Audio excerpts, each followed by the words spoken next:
January 14th. Before I was starting on this one, I wanted to say, here's where things get a little bit difficult or real.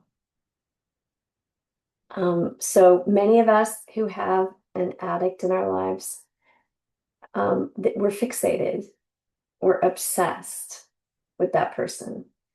And a lot of what we see when someone comes into a 12-step Al-Anon program is someone who is just completely and totally engrossed with controlling other people in their lives. And there's a few kind of key phrases. So there's a spectrum of how out of line people are. And it can be extreme to moderate, but I just want to share with you there's a couple phrases that come out of people's mouths that are clear indications that they probably have no boundaries, have never had boundaries, don't know what a boundary is. And so I'm just going to parrot some of these phrases to you um, because they're just patent phrases.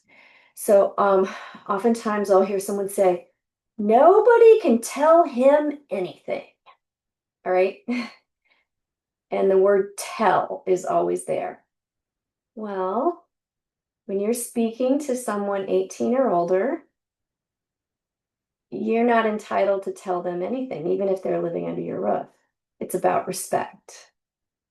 And if they're under 18 and in between the ages of 18 and 10, you should be giving people options. So let me phrase it. No one has a right to tell another human being what to do.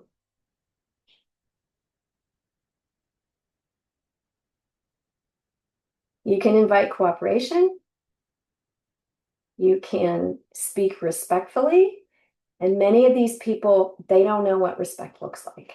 They don't even know how to find the words. So I'm saying that as a cautionary tale because the next reading is going to just kind of blow your mind if you're one of those people that thinks you're very entitled and you have a right to tell people how to live their lives. Um, it's shocking, when someone like me that says, no, that's not a thing.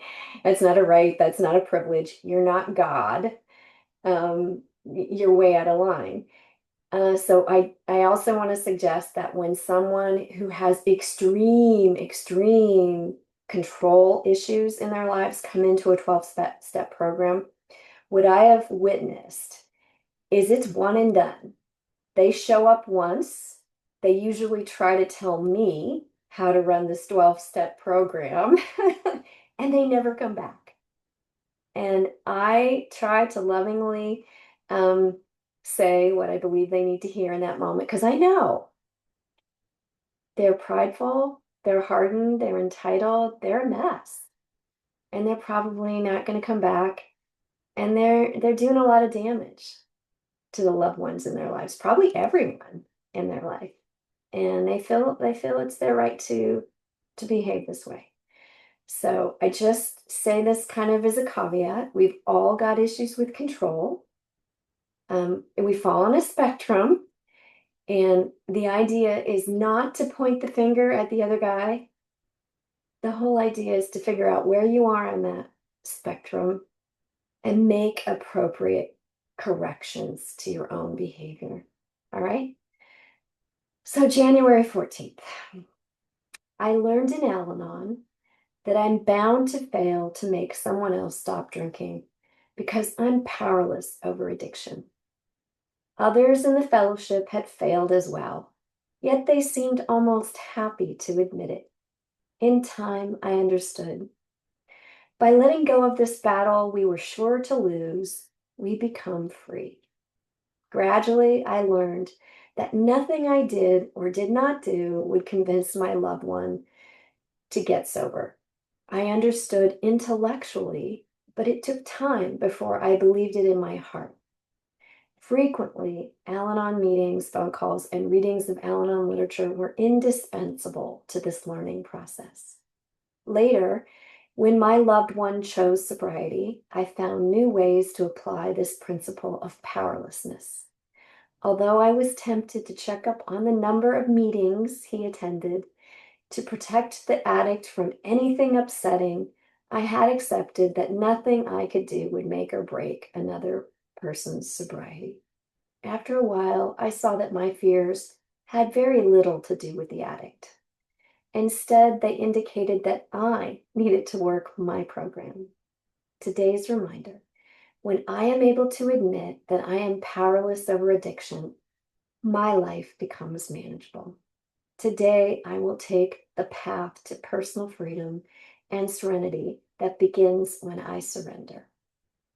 And the quote today is, "Our spiritual growth is unlimited and our reward endless if we try to bring this program into every phase of our daily lives." The 12 steps and traditions. So I do want to encourage you, letting go seems like an impossible task. But it's the road not just to happiness and peace and serenity, it's the road to joy.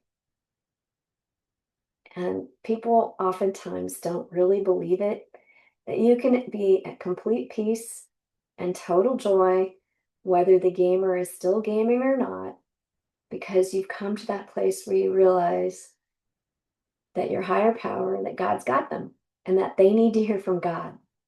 They don't need to hear from you.